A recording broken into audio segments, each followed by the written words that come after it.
Do you want to make a lot more money? Do you want to be happier? Do you want to have a lot less stress? I'm going to teach you a little secret that I had to teach myself, so I'm going to make it easy for you.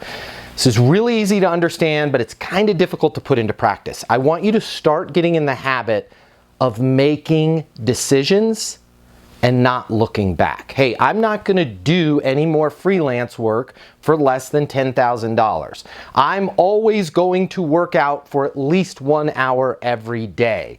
The sooner that you can start dividing your life into this is what I'm going to do, this is what I'm not going to do, and these are my non-negotiables, the sooner you will start achieving success. When we're not firm about the rules we've put in place for ourselves and our standards and what we will accept and not accept, the world just gives us what it's going to give us. And far too often, that's not good for us. I want you to start setting goals, setting standards, setting principles, and having clearly defined rules at what you'll accept and what you won't. My name's Matt Easton. Consider following me for more tips on how you can be successful in business and life.